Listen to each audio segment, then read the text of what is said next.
Las últimas informaciones, los hechos más destacados, el pensamiento y la opinión de los protagonistas.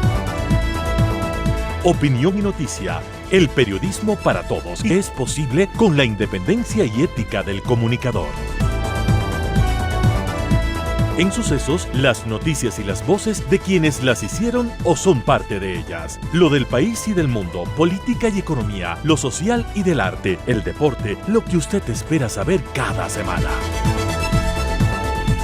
Opinión y noticia, porque interpretar y hacer entender lo que sucede es la razón de ser del periodismo. Con la conducción de Félix Narváez, empezamos.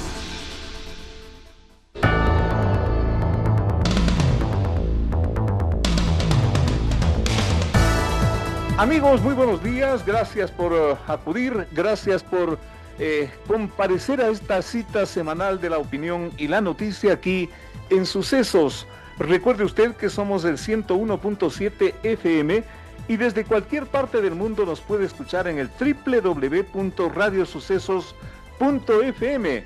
También estamos en el Facebook, en el Instagram, en el sistema X con nuestra dirección electrónica @radiosucesos S, seguido, y usted nos puede también escuchar a través de esos sistemas. Para el día de hoy, como siempre, importantes invitados.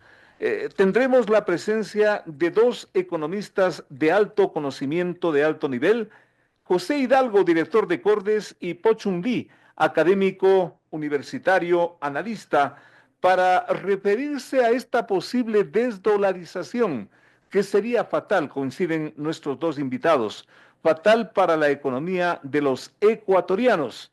Mientras tanto, también tendremos la presencia de Martín Pallares, periodista, analista, sobre los chats de la discordia, las conversaciones del ex consejero Verduga, que revelan muchas cosas que el público debería analizar, por lo menos por curiosidad, y detenerse en todo lo que está impreso en esos mensajes electrónicos del ex miembro del Consejo de Participación. Y también nos va a acompañar el concejal Wilson Merino a propósito de esta pretendida revocatoria del mandato del alcalde de Quito, Pavel Muñoz. Wilson Merino nos adelanta diciendo que el alcalde necesita hacer un replanteo sobre su gestión y pensar más en la ciudad capital. Aquí empezamos con nuestra entrega del día de hoy. Bienvenidos.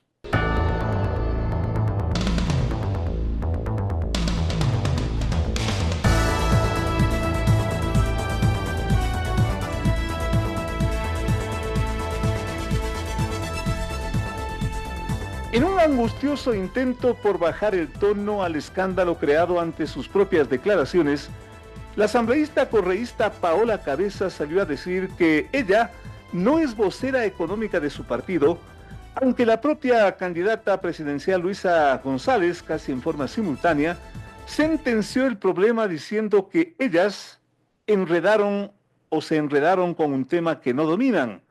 La candidata González se refirió así a sus coidearias Paola Cabezas y Gisela Garzón, ambas asambleístas, quienes en la televisión defendieron la necesidad de una dolarización a la ecuatoriana. Escuchemos parte de esas intervenciones. Porque entendimos que la dolarización no implica pensar en inglés, no, a la ecuatoriana. Hay que hacer una dolarización que se sujete a las necesidades productivas que tenemos nosotros. Entonces, es muy fácil hablar de dolarización cuando ustedes mismos cambian las reglas del juego para sacar plata de acá, pues. Fortalecemos la dolarización, busquemos mecanismos para generar nuevos dólares, que ingrese inversión extranjera, pero estamos haciendo todo lo contrario. Pero si lo estás diciendo, querida Paola, estás hablando de hacer la dolarización a la ecuatoriana, es decir, los ecuadólares. Pero circula que precisamente, en tu bolsillo según la versión del propio Andrés la Arauz, que él sí creo que es una persona no la que está autorizada para hablar de materia económica en el gobierno de Rafael Correa y ahora en el gobierno de Luisa. Nuestra. Estamos hablando entonces de que van a insistir en los ecuadólares. A la ecuatoriana los dólares, no, los dólares son uno. Y esos dólares los emiten los Estados Unidos de América y nosotros los compramos. Pero seguramente en el bolsillo tuyo tienes un dólar con un 50 centavos con el hoy Alfaro. Sí. Y siguen siendo 50 centavos de dólar. Sí. No hay a dónde perderse. Pero ese dinero es físico. Sí, por supuesto, pero el de una no es físico. Las transacciones que hacemos entre nosotros no es físico. Si yo voy al banco No, de por Pichincha supuesto. y saco la plata, lo que tenga ahí me dan en los billetes. Pero es que, sí, el sí, ecuador sí. es un dinero virtual, mientras el dólar se usa para pagos internacionales. Eso es dice un Arauz. tema, es un tema Es crear de... un dinero artificial. No, está hablando de, entre otras cosas, cuidar la dolarización para que la circulación del Están hablando dinero de devaluar, físico, Gisela, de del dinero devaluar físico, el dólar, de cambiarle el valor del dólar a través de los medios digitales. Jorge, Eso está no clarísimo. se puede. No, Primero, no hay ¿por qué? forma. Porque ecuatorianos, nosotros No no se tenemos puede. maquinitas para imprimir dólares. Compramos Empecemos dólares. por eso. Nosotros compramos sus dólares. Y lo que deberíamos hacer para justamente fortalecer la dolarización Es evitar que se vayan. desincentivar el Por consumo supuesto. del billete físico. Y Eso es todos todo. tienen. No. Pagan ustedes a través de los temas. Eso es peligroso. Si me permite una Sí, a cosa ver, nada más. Debe Gisela, tener para- respaldo, debe tener respaldo en Es el que banco. esa es la duda. No, pero Si a duda usted le que pagan generan por un ustedes. teléfono el celular, usted no puede retirar esa plata en el banco. Claro, dinero. ¿y cómo hace el señor de la tienda que cobra a través de una, por ejemplo? Porque hay un respaldo monetario en el banco. Pero eso no ha cambiado. No ha cambiado. Pero un sistema de ecuadorización donde los dólares físicos, los del billete, se sirvan para pagar las divisas y los internos sean una moneda virtual en donde tú no puedas canjearlas, ahí sí se genera una devaluación. En verdad, enredadas pero reveladoras, las dos asambleístas revivieron así lo que se venía comentando y lo que venía pasando de agache, como dicen los quiteños, en la campaña electoral. Una salida ordenada de la dolarización conforme a anuncio de los jerarcas del correísmo. Con estos antecedentes queremos entrar en el tema del análisis para ubicar una situación tan compleja, tan delicada, que se ha convertido en un escándalo, en una preocupación, en un no dormir de los ecuatorianos tras estas declaraciones. Y justamente queremos saludar al señor economista José Hidalgo, director de Cordes, la entidad que hace estudios internacionales sobre economía y sobre temas sociales en el país. Gracias, señor economista José Hidalgo, por aceptar esta invitación. Para esta pregunta con la que queremos arrancar, y luego estaremos con la presencia del economista Pochun Lee, académico de nuestro país, analista también de la materia económica. ¿Estaríamos a punto de entrar en el mundo de la desdolarización si es que, obviamente, dependiendo del resultado electoral, la señora González gana estas elecciones? ¿Cómo le da usted la lectura a esta situación que realmente alarma al país, a los ecuatorianos? Economista, un saludo cordial, lo escuchamos. Buenas tardes, buenos días, Félix. Muchísimas gracias por la invitación. Es un gusto conversar con usted. Muy amable. Es un tema complejo. A ver, yo lo primero que quisiera dejar claro es, ningún gobierno, por más que odie la dolarización, como podría ser el caso de un gobierno correísta, va a terminar con el sistema monetario de manera formal y de manera explícita. Es decir, creo yo que muy difícilmente ningún gobierno vaya a decir, bueno, hasta aquí llegó la dolarización, de acá en adelante vamos a tener un nuevo Sucre, por inventarme el nombre de una moneda alternativa. ¿Qué cree Lo usted que que sí, ningún gobierno podría terminar con la dolarización? porque salir de la dolarización sin generar un caos económico y social es prácticamente imposible. Los ejemplos de países que han salido de la dolarización no son ejemplos alegres y a ningún gobierno, incluso por supervivencia política, le conviene esa alternativa. Lo que sí puede hacer un gobierno que no se sienta cómodo con la dolarización porque necesita expandir el gasto público, no tiene mucho margen para financiar esa expansión del gasto, es tergiversar el sistema monetario y utilizar al Banco Central para crear ficticiamente, o como poniendo las palabras del economista Andrés Arauz, crear de la nada dólares en el balance del Banco Central, que fue lo que ya hizo el correísmo, especialmente entre los años 2014 y 2017, lo que está también en su plan de gobierno cuando ellos hablan de recuperar y profundizar los mecanismos de gestión de la liquidez doméstica. Esto que suena tan enredado, ¿no es cierto?, tan confuso, básicamente se refiere a retomar los créditos del Banco Central al gobierno que por fortuna están prohibidos por ley desde que se aprobó la ley de defensa de la dolarización en 2021. Entonces,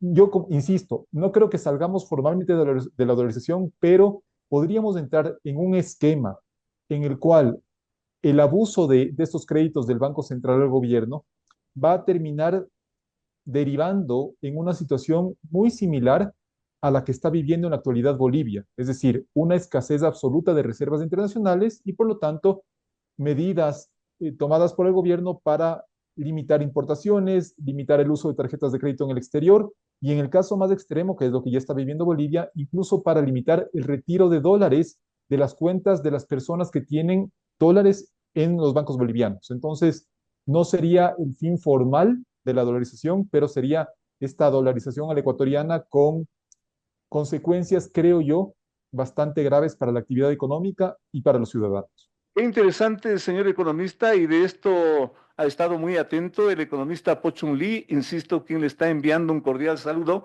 y para consultarle a manera de seguimiento a lo que usted nos acaba de explicar, lo que usted acaba de exponer frente a estos anuncios de la posible desdolarización. Consecuentemente, ¿esto nos tiene que alarmar o tenemos todavía para unos meses más de dolarización, tal como nos está explicando? Señor economista Pochunli, bienvenido. Gracias, Félix. Saludos a José reiteradamente. Eh, bueno, es muy difícil salir a la dolarización. Es una cosa que una vez hecha es difícil salirse. Pero ¿cómo se vería una salida? Es muy simple. Si la moneda que nos den, si no es dólares, podemos utilizarla en extranjero. O si es que yo necesito hacer una transacción internacional, me aceptarán cualquier moneda que supuestamente se venga. Entonces, ese creo que es el mensaje o la señal de que no estamos ya dolarizados. ¿Sobrevendría ese caos que advierte el economista Hidalgo y que nos está describiendo? Claro que sí, porque si usted lo piensa, hay muchos grupos interesados en la dolarización, o todos estamos. O sea, le pregunto a usted, Félix, ¿quiere usted jubilarse en nuevos cóndores, nuevos sucre o en dólares cuando usted se jubile? ¿Cierto? Entonces hay todo ese grupo de personas que está esperando la jubilación. A nivel de gobierno, pensemos un poco en la historia, ¿no? Cuando estábamos sucretizados, el mal de toda la economía era justamente el sucre, porque con eso se imprimía dinero y se pagaba. El problema fiscal era imprime dinero, paga la burocracia al final del mes, a los proveedores imprime dinero, págales. Y eso circulaba en la economía y creo que no hay que ser economista para entender que cuando algo se vuelve muy abundante, se devalúa, se deprecia, no tiene valor. Entonces ahí teníamos este problema de muchos sucres persiguiendo pocos productos. Este era el mundo de la sucretización. ¿Qué pasó desde que nos dolarizamos? Creo que ya no tenemos este problema de inflación y las exportaciones año tras año crecieron. En el año 2000, la economía, el PIB del Ecuador era más o menos 20.000 millones. Hoy tenemos una economía en 25 años de dolarización de 110.000, un poquito menos de 110.000 millones. Entonces hemos crecido 5 veces en 25 años, ¿no? Si es que lo pensamos desde la dolarización. Sin embargo, también estamos hablando de un compromiso internacional y estoy pensando en esto del Acuerdo de Puebla, en la Declaración de Puebla, donde confluyen los gobiernos socialistas y donde ha estado o está muy activo el expresidente Correa, y parte de ese compromiso internacional en la Declaración de Puebla es justamente la adopción de un sistema de una moneda nacional que no significa el dólar. Si es que se llega al poder por parte del correísmo y aplicado ese compromiso internacional, ¿está allanado el terreno para ejecutar la desdolarización, economista Hidalgo? No creo, Félix. Primero, bueno, un saludo cordial al economista Lee. Un gusto compartir esta conversación con él. Eh, a ver, me parece que los ecuatorianos difícilmente aceptáramos una moneda conjunta con Venezuela o con Bolivia, no por desprestigiar a esos países, sino a los gobiernos de esos países que se ve que han manejado la economía de una manera que no ha sido conveniente para los intereses de sus respectivos países. Eh, entonces, el punto, y yo me permito insistir en esto, no creo que haya una desdolarización formal. Realmente creo que lo que podría ocurrir en caso de que ganara primero Luisa González y en caso de que el correísmo insistiera en esta obsesión, digamos, por los créditos del Banco Central del Gobierno, es que llegáramos a un momento en el cual las reservas internacionales, que son los activos líquidos con los que cuenta el Banco Central, para dos funciones principales. La primera es garantizar los pagos al exterior y no solo, eso tiene que quedar claro, no solo del sector público, sino también del sector privado. Me invento, si Radio Sucesos quiere cambiar sus equipos, ¿no es cierto? Y tiene Radio Sucesos una cuenta en el Banco X, va y le dice al Banco X, por favor, gira este millón o 2 millones de dólares a mi proveedor en el exterior. Ese pago pasa por el Banco Central y consume reservas internacionales. Estas se mueven principalmente en función de los intercambios económicos del Ecuador con el resto del mundo. Entonces, las reservas internacionales crecen, por ejemplo, cuando hay muchas exportaciones o cuando llegan nuevos desembolsos externos, digamos del Fondo Monetario, del Banco Mundial, etcétera, cuando llegan remesas también a la economía ecuatoriana y más bien se consumen cuando se hacen pagos al exterior, ya sea por importaciones, por servicio de la deuda externa, entre otros conceptos. Entonces, cuando el gobierno empieza a pedir créditos al Banco Central y como han explicado autoridades del propio correísmo, se crea dólares de la nada y los inyecta a la economía, entonces ese dinero que se está creando ficticiamente mantiene la demanda interna artificialmente también alta y una parte de esa demanda se va necesariamente al exterior, a bienes o servicios importados. Y entonces el pago de esos bienes o servicios importados consume reservas internacionales, que es lo que ya pasó cuando el correísmo utilizó los créditos del Banco Central, y las reservas llegaron a niveles críticamente bajos, que no alcanzaban ni siquiera para cubrir lo que los bancos privados tenían en el Banco Central.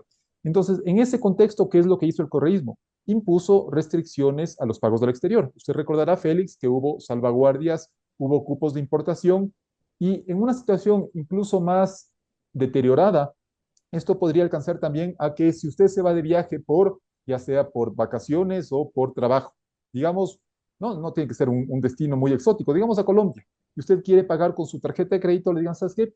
No, para usar tu tarjeta de crédito tienes un cupo de tantos dólares o tanta moneda extranjera al mes. Y en el caso más extremo, se podría llegar al punto en el cual, si los ecuatorianos queremos retirar el dólar billete de nuestras cuentas en el sistema financiero, también se establezcan cupos para eso. Entonces, no es, insisto, una desdolarización formal, pero sería una dolarización con esposas, ¿no es cierto? En las que estaríamos atados de manos y obviamente tendría consecuencias, insisto, muy negativas para la actividad económica, porque cuando se restringen las importaciones se termina afectando a toda la actividad económica. Importamos en buena parte no solo bienes de consumo, que son importantes, sino también materias primas y bienes de capital, y se terminaría afectando a la calidad de vida de los ciudadanos. Pero ¿cuál sería el problema, economista Lee, el momento en que, como dice o como dijo la asambleísta Cabezas, se emite una moneda ecuatoriana, una moneda paralela para que la gente esté encantada gastando internamente y se acumulan los dólares seguramente en el Banco Central para hacer los pagos del Estado ecuatoriano al exterior? Como que ese sería la fórmula, el esquema que escuchó la economista y de alguna forma se le fue la lengua y armó todo este relajo. Bueno, podemos hipotetizar eso, o sea, ¿no? De que va a haber básicamente dos monedas, una que se usa localmente, llámese ecuadólares, cóndores, lo que sea, y eso se utiliza solo localmente. El problema siempre va a ser cuando usted quiere dólares para comprar algo en el extranjero o interactuar con el mundo, ¿no? Usted no tiene esa conversión o le van a pedir una serie de requisitos. Y eso ya lo vimos en Venezuela, lo vemos seguramente ahorita en Bolivia, que les van a decir aquí los 20.000 requisitos para acceder a dólares para poder importar lo que usted dice. Y la trampa siempre ha sido, ¿no? Lo que le pasó a Venezuela fue que al final no importamos nada, lo único que queremos es hacer esa conversión de bolívares a tasa oficial, a dólares, traer otra vez esos dólares para hacer otra vez esa conversión y ganarse la diferencia en el mercado oscuro, ¿no? El de sombra. Aplicado ese esquema, como que tendríamos nuevamente el mercado negro en las calles de las ciudades. Como decíamos, no creo que alguien se aventure a hacer eso, no importa de dónde venga, ¿sí? Pero si lo hacen. Pero si lo hacen, esa es la señal de que estamos comenzando a desdolarizarnos, ¿sí? Al menos, como decía José, no formalmente, pero informalmente. Frente a eso, el presidente Noboa, en la semana que estamos concluyendo, decretó al dólar como la única moneda en este país, medio de cambio, de transacción único, fue un decreto que emitió el presidente Noboa. De alguna forma esto también tranquiliza, señor economista Hidalgo, frente a toda esta, yo diría, siniestralidad económica a la que se ha visto el país y la sociedad ecuatoriana en estas horas. No necesariamente, Félix, y le voy a poner un ejemplo. Incluso, es más, si se aprobara la enmienda que el correísmo se acordó de desempolvar hace poco, ¿no es cierto? Esta enmienda que también declara al dólar como moneda oficial. Incluso si es que se estableciera en la Constitución que el dólar de los Estados Unidos es la moneda oficial. La misma Constitución dice que el Consejo de Participación Ciudadana es apolítico, ¿no es cierto? ¿Y qué es lo que hizo el correísmo con el Consejo de Participación Ciudadana? Volverlo un ente totalmente político y por lo tanto desconocer lo que está escrito en la Constitución. Lo mismo podría ocurrir con la dolarización, que el dólar siga siendo la moneda oficial, porque otra cosa que creo que debe quedar clara es, el Banco Central no emite un billete nuevo, ¿no es cierto? No es que está emitiendo una moneda, crea dinero contablemente, pero sigue siendo dólares, son los ecuadólares, pero siguen, no hay forma de diferenciar el dólar electrónico que crea el Banco Central, que paga a través de una transferencia desde las cuentas del Ministerio de Economía y Finanzas hacia distintos beneficiarios, digamos, empleados públicos y demás. Eso no hay cómo diferenciar con el dólar que usted puede tener en una billetera electrónica. Entonces, es un sistema perverso de ir debilitando la dolarización. Y, y usted mencionó a la asambleísta Paola Cabezas, y en este programa políticamente correcto en el cual hizo esta declaración sobre la dolarización a la ecuatoriana, también ella y la asambleísta Garzón, si no me equivoco, hablaban de que, decían, bueno, pero tú ya tienes, decían a su contraparte, ¿no? Le decían, bueno, tú ya tienes estas monedas de 50 centavos que circulan solo en el Ecuador. Sí, y es verdad, eso sí es una moneda acuñada localmente, que solo tiene valor interno, porque usted si sale con una moneda de 50 centavos de dólar del Ecuador, no le aceptan eso en Estados Unidos. Pero hay que tomar en cuenta, primero, que esas monedas están respaldadas 100% en activos líquidos en dólares del Banco Central. En segunda instancia, la cantidad de dinero circulando en esas monedas, y esto me fijé antes de conectarme a esta entrevista, es de menos de 100 millones de dólares. Los créditos que el gobierno de Correa recibió del Banco Central fueron 8.000 millones de dólares. Entonces estamos hablando de valores o de escalas totalmente distintos, que el uno obviamente es un tema de practicidad. Si es que yo me quiero ir a comprar un pan a una panadería y el pan cuesta 25 centavos, y si yo le pago con $1, bueno, necesita tener la señora de la panadería moneda fraccionaria para poder darme el cambio. Pero lo otro ya son volúmenes de creación de dinero no respaldado en dólares genuinos que ingresaron al país a través de la balanza de pagos, que sí puede alterar el funcionamiento del sistema monetario. Entonces, haber usado como ejemplo eso de que, bueno, en el Ecuador ya circula moneda emitida por el Banco Central, es desconocer los volúmenes de esa emisión monetaria, el sentido de esa emisión monetaria, que como menciono, es un sentido meramente práctico para tener sueltos en la economía, y no va de la mano, no se parece en nada al mecanismo de créditos y de creación de dinero para financiar al gobierno a través del Banco Central. Entonces, volviendo a la pregunta, perdón, Félix, aunque estuviera en la Constitución o por más decreto que haya emitido el presidente Noboa, si es que un gobierno, ya sea del correísmo o de otra tendencia, no se siente cómodo con la dolarización y quiere que el Banco Central actúe como prestamista del gobierno, por más constitución que tengamos, eso va a terminar minando las bases del sistema monetario. Le voy a preguntar a nuestro invitado acá, al economista Lee, qué hacer entonces para asegurar la dolarización. Pero con todo esto, economista Hidalgo, también estaríamos bordeando, o las que hicieron esta declaración, concretamente la asambleísta Paola Cabezas, ¿estaría bordeando el delito del pánico financiero que sanciona el COIB en este país? No, me parece que, ahí sí, creo que la denuncia que se le está haciendo, me parece que es una denuncia sin sustento. Yo no soy abogado, pero más bien soy un firme defensor de la libertad de expresión. Y por último, si la asambleísta Cabezas está de acuerdo, aunque luego la hayan descalificado por no ser una experta en el tema, pero si está de acuerdo con una dolarización a la ecuatoriana y demás, ella está en su libertad, creo yo, de emitir esas opiniones. Luego habrá que ver el peso que eso tiene para su partido en cuanto al resultado electoral. pero querer en base a esas declaraciones o esas opiniones llevar la causa a la fiscalía me parece que no es lo adecuado. ¿Cómo asegurar consecuentemente y con todo esto, economista Lee, la dolarización? ¿No es suficiente esto? Ya nos explicó el economista Hidalgo, el tema del decreto presidencial. ¿Cómo asegurar entonces la dolarización y cómo hacer que la gente entienda toda esta peligrosidad económica por la que se está transitando?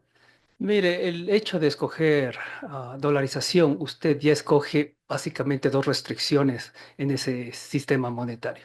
Una es que no podemos jugar o fijar la tasa de cambio. Bueno, el dólar se fija por oferta-demanda mundial y eso lo hace más Estados Unidos.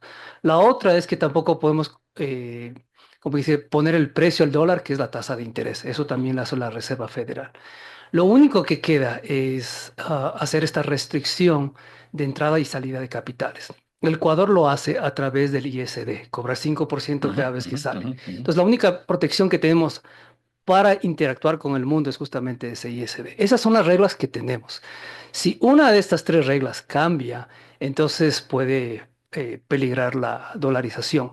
Pero ¿qué también nos dice la dolarización cuando escogimos este régimen? Es que para mantenerla necesita ser cuidadoso con el gasto fiscal. No puede gastarse lo que quiera, no puede endeudarse como le dé la gana. Entonces, estamos hablando de que para mantener la dolarización necesitamos cuidar la política fiscal y la sostenibilidad financiera del Estado. A manera asimismo de conclusión, ¿cómo hacer que todo esto finalmente sea asimilado por la gente y entienda la peligrosidad en la que estamos atravesando como ecuatorianos frente al manejo de la economía? Finalmente, economista Hidalgo. Sí, Félix, en realidad yo creo que la gente ahora con todo el ruido que ha generado este tema, ya va entendiendo un poco más un mecanismo que fue en su momento difícil de entender incluso para los analistas económicos, en qué consistían los bancos, créditos, perdón, del Banco Central del Gobierno, ¿no es cierto? Y por eso, cuando no se entendía es que se popularizó el dicho este de se están tomando las reservas, cuando no era exactamente eso, sino que había una afectación a las reservas, pero en segunda instancia. Lo que estaban haciendo era crear dólares de la nada, como insisto, ha dicho el propio economista Arauz. Entonces, yo sí creo que, a ver, la gente tiene que saber, como acaba de decir el economista Lee, que la dolarización tiene sus restricciones. No es un modelo perfecto, ni mucho menos, si no todos los países de la región ya lo hubieran adoptado, pero es un modelo que en el caso ecuatoriano nos ha permitido tener una estabilidad nominal en precios que no teníamos con Sucres y que obviamente brinda muchos beneficios, no solo en el sentido de mantener el poder adquisitivo del salario, sino que también uno puede, por ejemplo, endeudarse, digamos, en un departamento, sabiendo más o menos cuánto va a ser la tasa de interés, cuánto van a ser las cuotas que voy a tener que pagar de aquí en adelante. Lo mismo para los inversionistas, pueden saber más o menos cómo va a ser la recuperación de sus inversiones. Pero para mantener el sistema no es una únicamente cuestión o responsabilidad del gobierno. Si es que seguimos siendo una sociedad que exige al gobierno que siga gastando, por ejemplo, en subsidios a los combustibles o que mantenga un gasto público que claramente excede a los ingresos fiscales, entonces también nosotros como sociedad estamos debilitando el sistema monetario, porque finalmente coincido totalmente con el economista Lee, yo creo que tener una situación fiscal ordenada que permita reducir el riesgo país, que permita tener más fuentes de financiamiento externo, es una condición básica para mantener la dolarización. Y luego, a nivel externo, obviamente, que el Estado pueda fomentar, digamos, la entrada de divisas, firmando acuerdos de comercio con países que consumen productos ecuatorianos, fomentando el ingreso de inversión extranjera, pero en cambio, cuando ya la medida se da la vuelta y se quiere restringir la salida de divisas, esa no me parece que sea una buena medida una buena manera para proteger al sistema monetario. Hablar de economía y hablar de cosas tan técnicas en los medios de comunicación, hablar de estas complejidades no es tan asimilable por parte del público. Pero nuestros dos invitados, el economista Hidalgo y el economista Po-Chung Lee, lo han hecho de la forma más, yo diría, sencilla y clara, para que usted, amable oyente, saque las mejores conclusiones y vea usted a todo lo que está abocado con este relajo, disculpen la expresión, que crearon cuando se les fue la lengua a las dos asambleístas del correísmo. Gracias a nuestros dos invitados, volvemos con más. Entrevistas importantes que tú quieres escuchar. la mejor información, la más grande opinión, periodismo de verdad. Con Félix Narváez.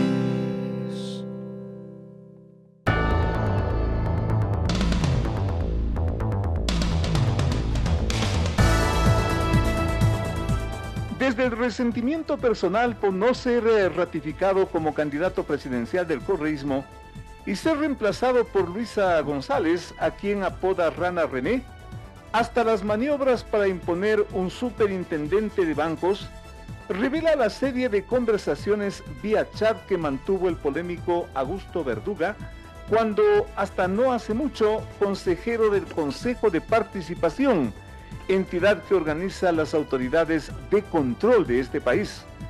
Los chats son base de la acción judicial, además, emprendida por iniciativa fiscal en contra de los 3 consejeros y una consejera actual de la llamada Liga Azul. Los 4 denominados Liga Azul por hacer una campaña justamente con camisetas de ese color y expresarse por el correísmo incondicionales de ese sector, como recuerda el público, fueron destituidos de ese organismo, pero los chats han sido todo un escándalo durante la semana que estamos culminando. ¿Un escándalo que podría incidir en la campaña electoral? Es la pregunta con la que estamos saludando al colega Martín Pallares, a quien nos da un gusto y es un honor tenerlo por aquí. Martín, ¿esto va a marcar la campaña electoral que justamente empieza este domingo, casi junto con el debate? Martín, bienvenido, el país te escucha. Sí, Félix, gracias por la invitación. A ver, el tema de los chats, creo que seguramente ya incidió, ya hizo una parte de la campaña. No me atrevería a decir cuánto puede incidir, cuánto puede esto interesar a las grandes masas del electorado, pero que sin duda tendrá un efecto, sobre todo en las clases medias del Ecuador. Estos chats, estos diálogos que se hicieron públicos por decisión de la Fiscalía, lo que revelan es una conducta, un mecanismo, una forma de hacer política del correísmo que está atrás de una de las candidatas, ¿no es cierto?, de Luisa González, y eso seguramente ha movido a muchos, a muchos votantes a decidir su voto. Ahora, no sabemos cuántos, no sabemos de qué dimensiones puede ser esto, puede ser que sea muy poquito, pero tomando en cuenta ese casi empate que hay o que dicen las encuestas que hay entre los dos candidatos, me parece que no hay que dejarlo de tomar en cuenta, Félix. Tú dices, estimado Martín, que esto tendrá impacto especialmente en las clases medias. ¿Y qué pasa con las clases populares? ¿Como que no le paran mucha bola a este tipo de situaciones? Qué grave que sería eso, Martín, ¿qué te parece? No sabemos exactamente, no sabemos. A veces cuando estamos acá en Quito no nos damos cuenta o no tenemos conciencia del grado de conexión que tienen las clases populares con estos temas que por lo general interesan a lo que se llama el círculo rojo, ¿no? La gente más interesada en la película, pero en la política. Pero claro, hay que tomar en cuenta que la gente que vive del día a día, está por lo general más preocupada de otros temas como es el empleo, como es las condiciones de vida, el clima, las inundaciones, el transporte público, todas esas cosas que hacen el día a día. Yo no soy un experto, yo no me atrevo a dar conclusiones tajantes sobre cuán interesados están las clases populares en estos temas. Entonces es difícil saber. Yo creo que no hay nadie que sepa, en este país por lo menos ahora, yo creo que no existe nadie que sea capaz de tener una lectura muy precisa sobre este tema. eh, y si lo hay, yo no lo he visto y no sé. Pero me parece muy difícil saber, Félix. Ahora, también es cierto que los temas que son tratados en la opinión pública por las clases medias, etcétera, muchas veces permean a otros sectores de la sociedad. Pero claro, este es un escándalo de proporciones.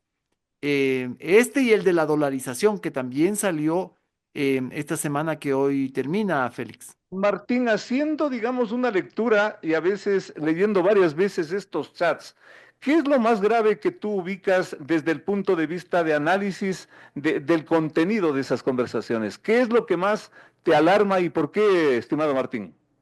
Bueno, hay un par de cosas, ¿no? Uno es el hecho de que se demuestra, ya sabíamos que era así, pero esto demuestra y demuestra un escenario mucho peor del que nos imaginábamos, de cómo el correísmo estaba utilizando a este Consejo de Participación que se consideraba que era un organismo para despartidizar la política, termina utilizándolo para tomarse los órganos de control del Estado.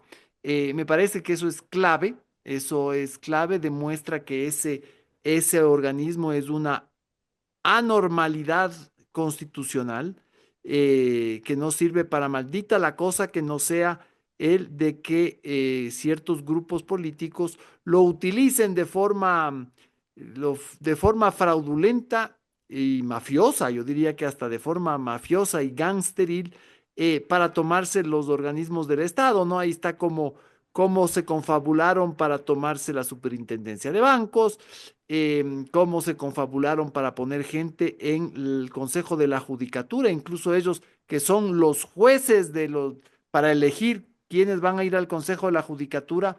Se ve ahí que ellos mismos estaban presionando o movilizándose para ciertos candidatos. Me parece que ese es un tema. A ver, el otro tema que me parece muy grave, bueno, es el tema legal, ¿no?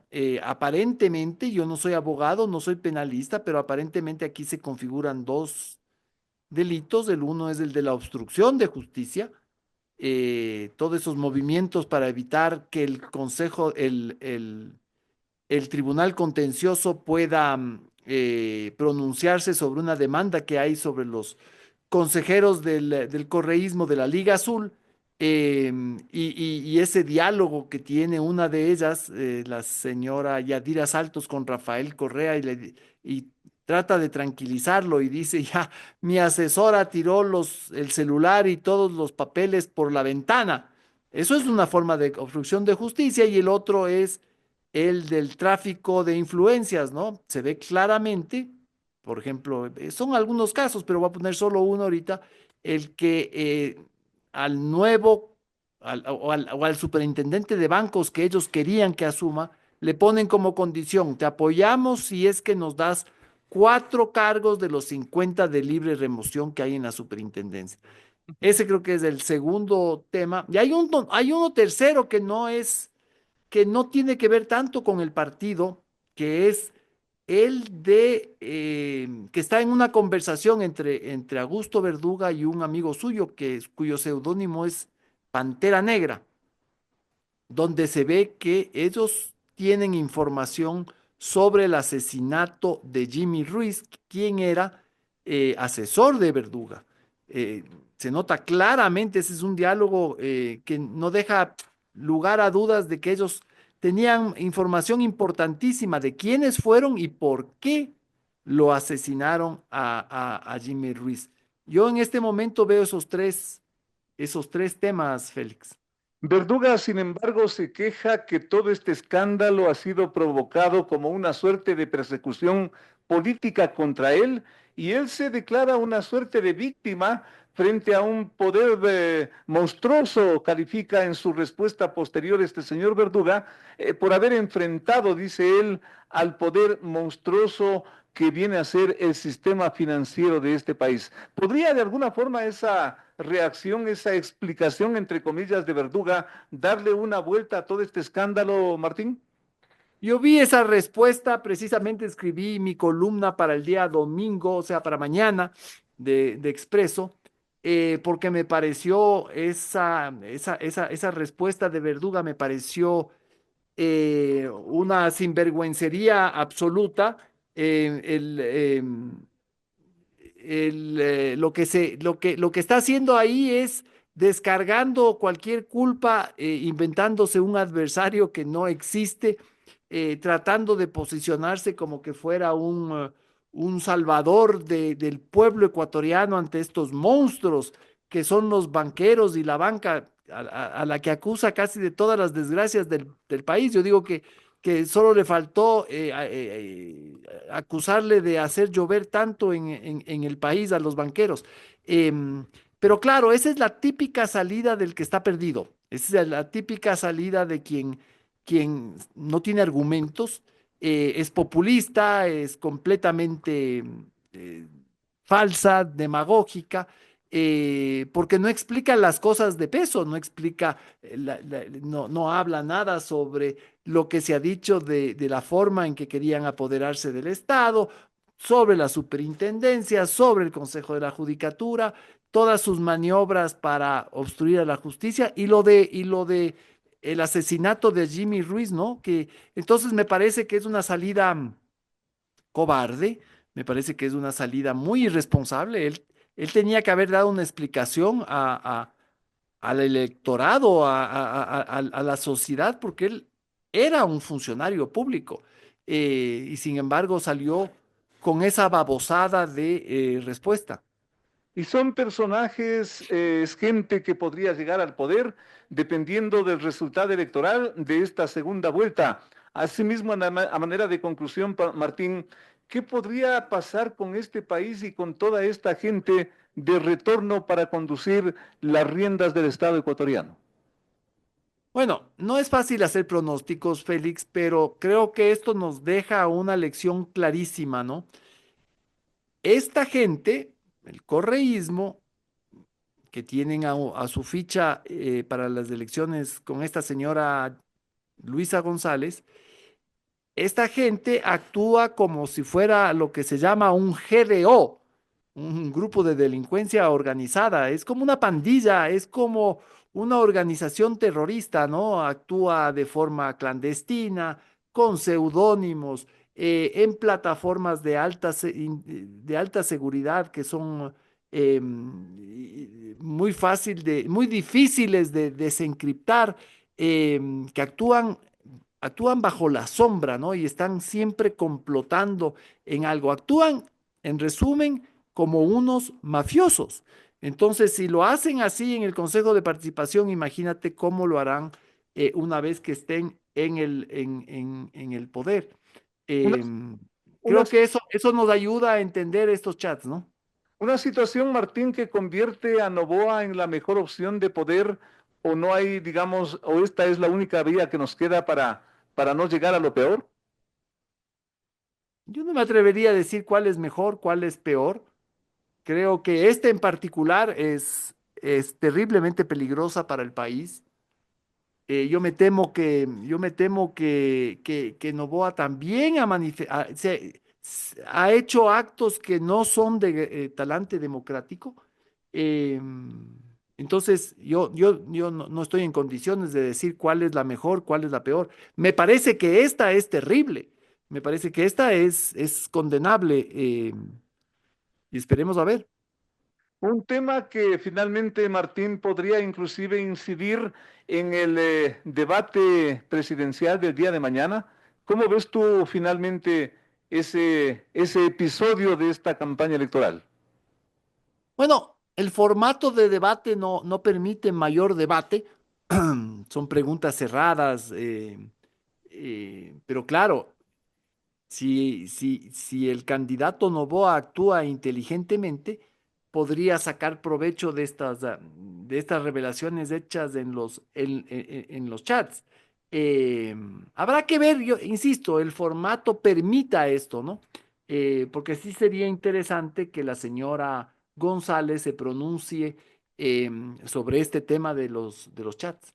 Sobre los chats y sobre la dolarización, podrían Sí, ser, termine el final de esta campaña, Martín. sí. Y el tema de la dolarización es clave. Claro que el otro, la otra candidata también tendrá temas que le pueden ser de gran utilidad, ¿no? Está esta teoría que han sacado de que hubo un complot para el oleoducto, la forma de que se le trató a la vicepresidenta Abad, etcétera. O sea, ahí tienen material para sacarse los ojos mutuamente. ¿Quién, quién crees tú que puede salir ganando de todo esto finalmente, Martín?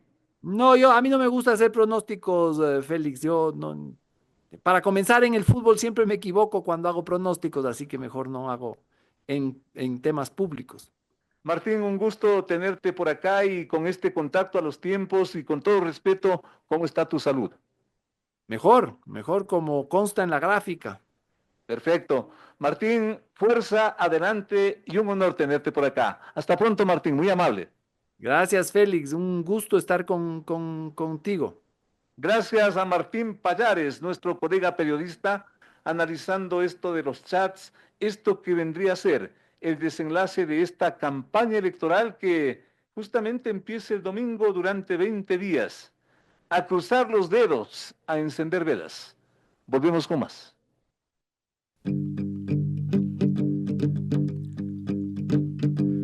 Llegó el fin de semana y tú te puedes informar con periodismo independiente, el que le gusta a nuestra gente es opinión.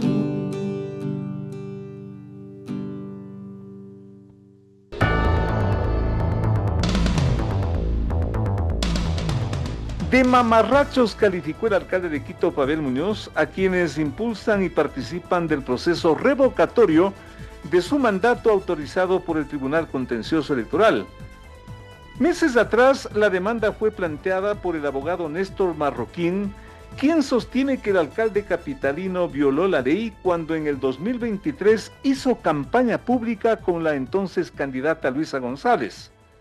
La misma ley sanciona esa infracción electoral con la destitución del funcionario público. Con el ok del contencioso electoral, el demandante debe reunir 205,000 firmas de ciudadanos que apoyen esa iniciativa, la iniciativa revocatoria del mandato.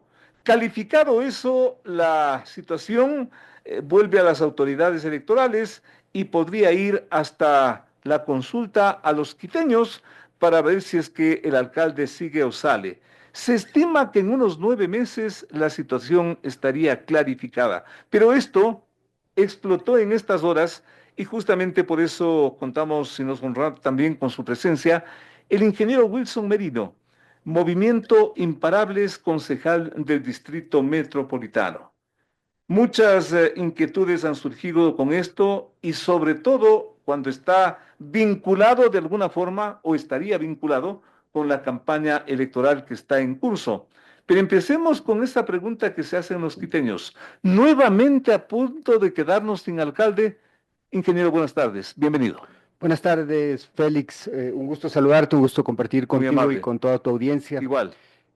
La situación de la ciudad y del país es crítica, ¿no? Tenemos una infinidad de crisis económica, crisis social. Una tras otra. Crisis energética, vivimos hace poco, crisis de confianza Totalmente. y ahora una crisis política, ¿no? De inestabilidad política, ¿no? Ahora mismo en el plano nacional, en medio de una contienda electoral, con un pronóstico reservado. Y en el caso de Quito también hay una expectativa sobre este proceso revocatorio que se le ha impuesto al alcalde Muñoz, ¿no? ¿Se justifica ese proceso? Hay un marco normativo que de alguna manera restringe la posibilidad de que los concejales, ¿no?, podamos opinar sobre el tema. Las autoridades, lo que dice la norma es las autoridades legislativas del GAT tienen prohibición expresa de pronunciarse, impulsar o promover sobre revocatoria del Ejecutivo y viceversa, ¿no? Eh, Creo que hay que ser respetuosos del ámbito ciudadano, ¿no? Yo particularmente creo que este tipo de acciones de alguna manera afectan la estabilidad del Sin propio duda, municipio y de la ciudad, ¿no? sin Me duda. parece que eso es algo que hay que decirlo.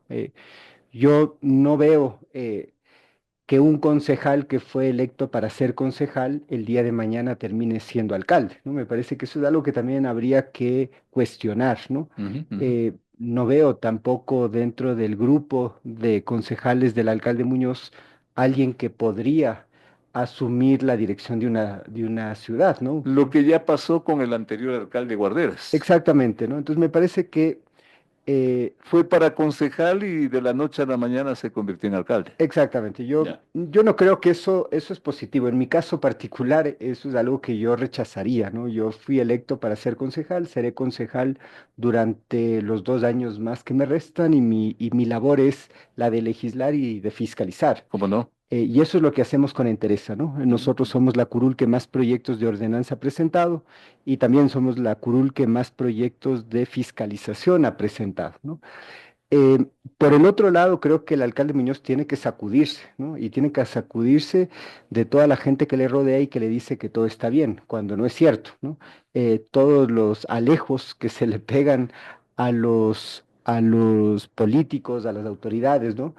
Y que le dicen, excelentísimo señor alcalde, todo está perfecto, usted es un gran alcalde, ¿no? Me parece que eso no le aporta, no le ayuda al alcalde y creo que debería tener más tolerancia con la crítica constructiva, ¿no? Muchas de esas voces provienen del propio consejo, una de esas voces es la del Movimiento Imparables que le dice, alcalde, tome acción sobre los temas medulares de la ciudad. Por ejemplo, ¿en qué está fallando el alcalde? La movilidad, me parece que ese es un tema que claramente no funciona, ¿no? La ciudad no fluye, ¿no? El metro de Quito tiene algunos cuestionamientos de algunos contratos ¿Cómo de no? mantenimiento correctivo y Algunos hasta alarmantes. exactamente, pero lo que sucede sobre la superficie es lo realmente alarmante, ¿no? ¿Cómo no? No hay integración de los diferentes subsistemas, no hay integración tarifaria, ni operacional, ni física de los diferentes subsistemas, ¿no? No hay una reestructuración a la fecha de las rutas y frecuencias, se ofreció carriles exclusivos para los buses. Esto de las rutas y frecuencias no ha sido topado ni por el forro, como se decía. Hay anuncios, ¿no? Hay anuncios más de lo haremos, ¿no? Pero en acciones concretas me parece que todavía hay temas pendientes, ¿no? La bici pública, por ejemplo, no es un contrato que no hay, ¿no? Y eso es un tema que afecta al Plan Maestro Movilidad Sostenible, donde la prioridad tienen peatones y ciclistas, ¿no? Entonces, el eje de movilidad, en términos generales, creo que es un gran pendiente de esta administración. A propósito de esto, Wilson, y no vale dejar por alto esta situación, muy descriptivo, muy revelador, diría yo, lo que tú desde el interior del municipio estás comentando aquí a nuestro público. Sin embargo, Wilson, la actual alcaldía está anunciando la prolongación del metro hasta La Ofelia y seguramente después hasta Calderón y quién sabe si hasta Ibarra, pues. Sí, en época electoral, ¿no? Se escuchan muchas cosas, ¿no? Y ya los quiteños y quiteñas y los ecuatorianos estamos acostumbrados a este tipo de anuncios, ¿no? Pero para la gente esto es caramelos, o sea, qué lindo, vamos a tener el tren a la Ofelia. ¿Y de dónde sale la plata? ¿De dónde el financiamiento? ¿Y de dónde los planes? ¿Y qué? Esto no es cuestión de coger y hacer una carretera. Es un proyecto enormemente complejo y Exactamente. costoso. El Metro de Quito necesita tener la complicidad del gobierno nacional, ¿no? Ujú. Y no solamente en lo enunciativo, sino ya en lo técnico, ¿no? El anuncio del gobierno. Wilson, pero el momento en que se hace este anuncio y se dice que están en marcha los estudios y los estudios pueden salir en cuestión de pocos días y es factible el metro hasta la Ofelia, sale el alcalde y dice, señor presidente, aquí están los estudios, haga el metro. De mis manos ya pasó. ¿Quién resulta el malo con Quito? El presidente de la República. Pero no es tan así, ¿no? Creo que hay algunos temas que hay que analizar desde lo técnico y pasa por el nivel de endeudamiento de la ciudad, por ejemplo. Habrá que ver si es que la ciudad tiene capacidad de endeudamiento, la capacidad de liquidez de la ciudad y de pago, ¿no? Pero presidente, usted se comprometió a financiarnos el metro hasta la Ofelia. Sí, Yo pero le doy los estudios, haga usted el metro. Pero si Quito no tiene la capacidad de endeudamiento, más Yo sé. allá de lo que Así queramos es. hacer, no vamos a poder hacerlo, ¿no? Por eso me parece que los quiteños debemos rechazar estos anuncios especulativos en época de campaña, ¿no? De ofertas, ¿no? Que nos han hecho varias veces, ¿no? Con varias cosas, ¿no? Metroféricos, trenes rápidos, que la Virgen del Panecillo va a girar, la extensión del... No, ofrecen una infinidad de cosas, ¿no?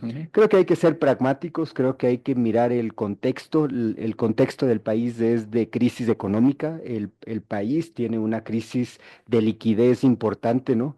Y creo que hay que esperar a mirar ya desde lo técnico cuál va a ser el aporte del gobierno nacional, cuál va a ser el aporte de la ciudad, la capacidad de endeudamiento, la capacidad de liquidez, ¿no? Fundamental. Para hablar sobre la base de aquello, sobre la posibilidad de extender el Metro de Quito. Eso es una cosa. La otra es que el propio Plan Maestro de Movilidad Sostenible dice que la extensión del Metro de Quito deberá evaluarse 4 años después de la puesta en marcha de la primera línea, ¿no? Entonces, bueno, ahí tú tienes otro elemento, ¿no? El propio Plan Maestro te dice: necesitamos que este proyecto se consolide, ¿no? Necesitamos que las cosas funcionen bien para que luego podamos extenderlo, ¿no? Entonces ahí creo que también tenemos un tema a mirar desde un plan maestro que aprobó el Consejo Metropolitano, ¿no? No solamente anuncios por anuncios. Pero ¿de qué me reclaman? Puede decirle al alcalde si estamos viendo obra en la ciudad de Quito, obra entre comillas, porque están anunciando en letreros, por ejemplo, en la avenida Occidental, en la parte superior, más arriba del Hospital Metropolitano, toda una movilización para ir, un tractor que está haciendo algo y en plena campaña electoral. Y salen en otro sitio los carros municipales a cortar el césped, ponen unos obstaculizadores en la vía y también es obra. El alcalde puede decir: ahí está la obra que les ofrecí. Sí, yo creo que los quiteños, más allá de la propaganda, ¿no? Que es habitual en los alcaldes, ¿no?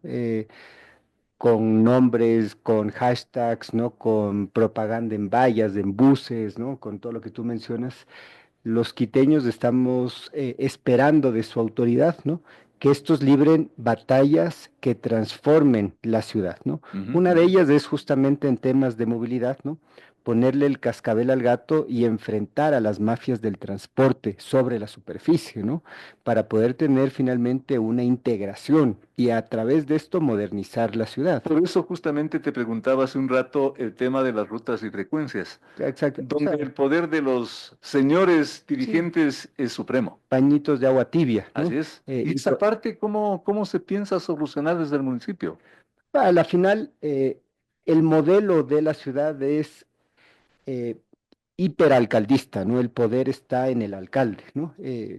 Gran parte de la responsabilidad de que la ciudad avance o se detenga es del alcalde y de su equipo, ¿no? El consejo, el poder legislativo tiene varias limitaciones, ¿no? Incluso en nuestro rol de fiscalización tenemos un sinnúmero de limitaciones. Se aprobó un procedimiento parlamentario que limita la posibilidad de que los concejales hablemos de los temas de la cotidianidad, ¿no? De la coyuntura. Que hablen de los problemas de la ciudad. Tiene que estar dentro del orden del día y quien aprueba el orden del día es el alcalde, ¿no? Entonces eso es algo que nosotros hemos cuestionado, ¿no? Si somos los legisladores, si somos los fiscalizadores de la ciudad y si hay cosas importantes, ¿no? Qué preocupante, ¿ah? Creo que ahí hay un tema importante a señalar, ¿no? Creo que el alcalde Muñoz debería realmente enfrentar algo que es el comienzo del comienzo y tiene que ver con el modelo de gestión del municipio de Quito, ¿no? El modelo de gestión. ¿A qué te refieres, Wilson? O sea, tenemos una infinidad de entidades, ¿no? Que hacen un trabajo que se duplica, descoordinado y que a la final afecta que las cosas sucedan, ¿no? Por ejemplo. Por ejemplo, en el eje movilidad, tú tienes una empresa Metro de Quito, que no tiene sentido de que exista si es que la operación está delegada a un consorcio privado entre Metro de Medellín y Transdev, ¿no? Clarísimo. Que además es una empresa Clarísimo. que tiene los salarios más altos del municipio, ¿no? Ujú, O sea, ujú. tiene unos sueldazos, ¿no? ¿Cómo no? ¿Cómo Y no? tampoco se justifica cuando el propio municipio tiene la empresa de pasajeros, que tiene muchos años de experiencia, ¿no? Entonces, por ejemplo, ahí claramente deberías fusionar la empresa de pasajeros con la empresa Metro para liberar gasto corriente y poder tener recursos para la inversión, ¿no? Como los contratos de mantenimiento correctivo y preventivo. Esa es una. Otro ejemplo. En el eje de seguridad, tú tienes todo lo que tienes en el eje de seguridad. Tienes cuerpo de agentes de control, que era lo que antes se conocía como la policía municipal, ¿no? Absolutamente debilitada. Tienes la agencia de control, tienes la agencia de tránsito, tienes la empresa de seguridad y tienes la Secretaría de Seguridad y Bomberos, ¿no? Tienes 6 entidades que trabajan de manera dispersa, ¿no? Yo creo que varias de ellas deberían fusionarse. Deberías fusionar al menos cuerpo de agentes de control con agencia de control, ¿no? Y dar una respuesta mucho más efectiva al tema del control del espacio público, que es una responsabilidad de seguridad que tienen los GATS y que se hacen los locos, ¿no? Mucho se podría hablar sobre estas cosas, Wilson, y qué bueno que el concejal lo esté diciendo aquí en Sucesos, pero en estos elementos el demandante de la revocatoria del mandato podría justamente decir allí está plenamente justificada mi acción. ¿Tú crees que apunte en ese sentido también? Es un proceso ciudadano, ¿no? Hay varios instrumentos que ellos mismos incorporaron en la Constitución y en las leyes, ¿no? Que ahora parecería terminan siendo víctimas de su propio diseño. Víctimas de su propio invento. Así es. Creo que los temas ciudadanos deberán fluir en el ámbito ciudadano, ¿no? Yo ahora mismo estoy muy preocupado por el tema de la seguridad y estamos pensando en impulsar un proceso ciudadano de iniciativa popular normativa para reformar la ley y que los municipios no le hagan el quite al tema de seguridad, que eso es muy común.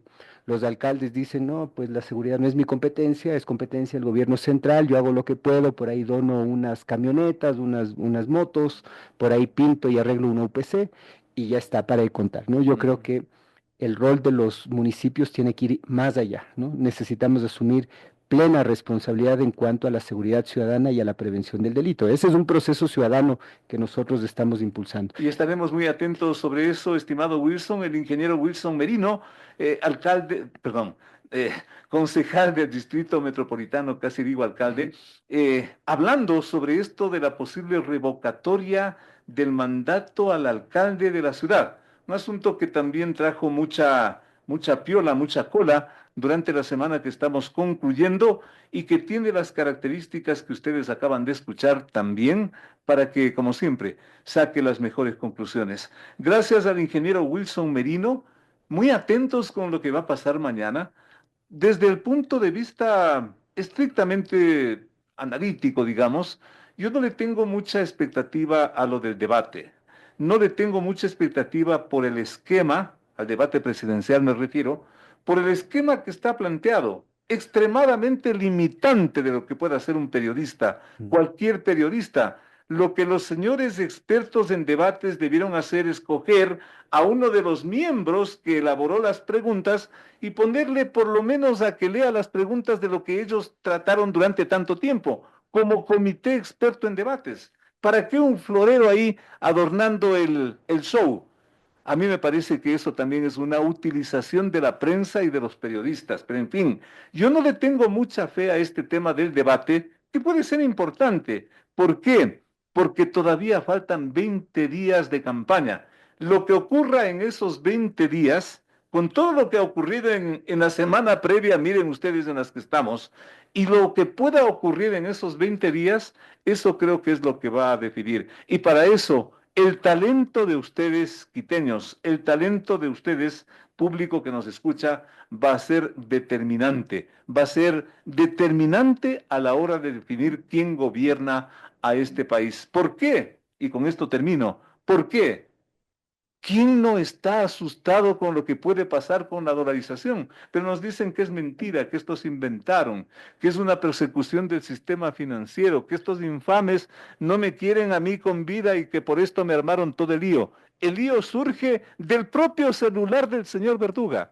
Saquen ustedes las conclusiones, amigos. Dios mediante. Hasta la próxima semana. Las opiniones vertidas en este espacio por la producción y dirección del programa son de exclusiva responsabilidad de sus autores y de quienes intervienen en ellos. Los personajes, los hechos, las noticias, todo tratado con independencia y objetividad. Otro aporte de Radio Sucesos para que usted se forme la mejor opinión. Volveremos el próximo sábado de 8 a 9 con Félix Narváez.